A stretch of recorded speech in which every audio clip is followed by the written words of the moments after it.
हाँ जी बच्चों, तो सेकंड पार्ट ऑफ एवोल्यूशन में लेके आपके सामने हाजिर हूँ। तो अगर मैं जियोलॉजिकल टाइम स्केल की बात करता हूँ, ये मेरी आपके बुक में डायग्राम्स हैं। तो there are 4 geological time scales जिसके बीच में ऑर्गेनिजम्स को डिवाइड किया हुआ है।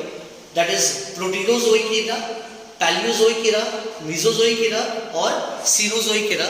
तो सबसे पहले बेटा मैं बात करूंगा किसकी, प्रोटियोजोइक ईरा।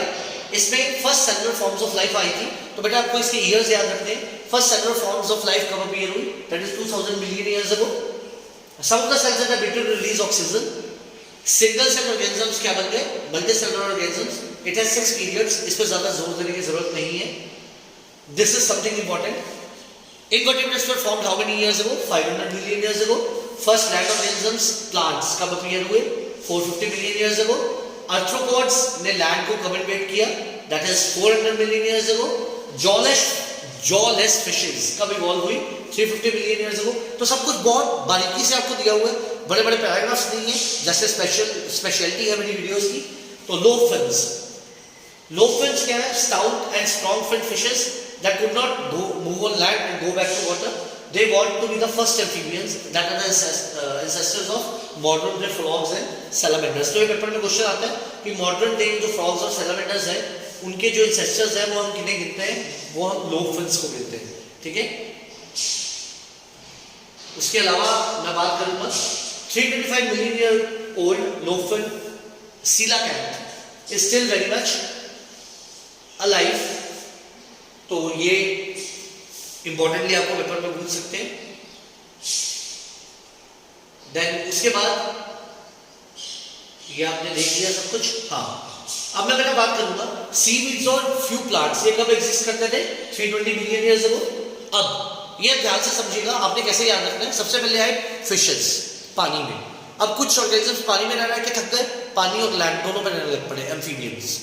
अब लैंड पे भी रह के थक गए, वो चढ़ गए दीवारों पे, रेप्टाइल्स, लिजर्ड्स, है ना, कुछ धरती पे भी रेंगते हैं। फिर दीवार पे चढ़ चढ़ के थक गए, वो कहाँ चले गए, आकाश में। आकाश में क्या है, बर्ड्स।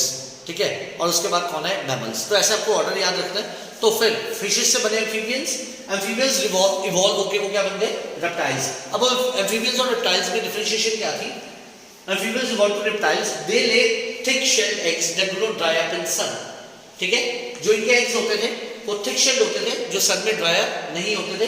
तो this is the difference between the eggs of amphibians and reptiles. Amphibians अपने एग पानी में ले करते हैं, ठीक है, पर जो रेप्टाइल्स होते हैं उनका जो एक्शेल होता है वो थोड़ा हार्ड होता है, एम्फीबियंस का कंपैरेटिवली नहीं होता। ठीक है, giant ferns were present but they all fell to form coal deposits slowly. तो टेरिडोफाइट्स भी होते थे। तो इसके बाद हमारे पास सेकंड एरा है Mesozoic era, age of reptiles and gymnosperms. इसके 3 पीरियड्स हैं, ये आपको दिया हुआ है। अब लैंड रेप्टाइल्स जो थे वो they move back to water and they evolve into fish like reptiles, that is ichthyosaurs. ये बेटा आपको ये चीजें ना प्रॉपर्ली याद करनी है, थोड़े थोड़े वर्ड्स हैं। और जो लैंड रेप्टाइल्स थे वो कौन थे, डायनासोर्स। जो फिश लाइक रेप्टाइल्स पानी में थे वो थे इक्थायोसॉर्स। और जो लैंड रेप्टाइल्स डायनासोर्स थे वो टायरानोसोरस रेक्स। यही आपको मेनली याद रखना है, जिसकी हाइट सबसे ज्यादा थी। उसके बाद मैं बात करूंगा आपसे एक और चीज की। Largest dinosaur with 20 feet height, huge fearsome dagger like teeth, toothed birds were emerged। उसके बाद बेटा हमारे पास है सीनोजोइक एरा। तो 3 हो गए, प्रोटियोजोइक, देन मेसोजोइक, अब है सीनोजोइक एरा। ये है एज ऑफ मैमल्स और एंजियोस्पर्म्स। पहले था जिम्नोस्पर्म्स, अब आ गए एंजियोस्पर्म्स। इसमें अब क्या क्या आता है, 60, अब ये ध्यान से सुनिएगा, 65 million years ago dinosaur suddenly disappear हो गए। What was the reason behind the disappearance? Climatic conditions को कहा जाता है responsible, but this is proved that many of them have evolved into birds. First mammals were shrew-like. Their fossils are small size. South America में there were mammals that resembled horse, hippopotamus, bear and rabbit. पर continental drift होने की वजह से जब south America और north America मिल गए तो these animals were overridden by North American fauna. तो साउथ अमेरिका के जो एनिमल्स थे नॉर्थ अमेरिका में जब कॉम्बिनेशन हुआ तो वो इवॉल्व होके वो भी कुछ नया उन्होंने बना लिया। और due to continental drift Australian marsupials survived because of lack of competition from any other animals. This is something very very important. Continental drift हुआ पर ऑस्ट्रेलियन मार्सुपियल्स की किसी के साथ ज़्यादा रिजेम्बलेंस नहीं थी, इस वजह से कॉम्पिटिशन नहीं होने की वजह से वो इवॉल्व कर गए। Now last topic and a very very important topic of this chapter, origin and evolution of man. इसमें से भी इस साल क्वेश्चन पक्का आने वाला है। तो सबसे पहले मैं बात करूंगा ड्रायोपिथेकस और Ramapithecus. They walked how many years ago? 15 million years ago. They were hairy, walked like gorillas and chimpanzees. Dryopithecus was more ape-like and Ramapithecus was more man-like. अब 3 to 4 million years ago, there were some man-like primates in Eastern Africa, जिनकी height up to 4 feet थी and they walked more upright, वो सीधे चलते थे।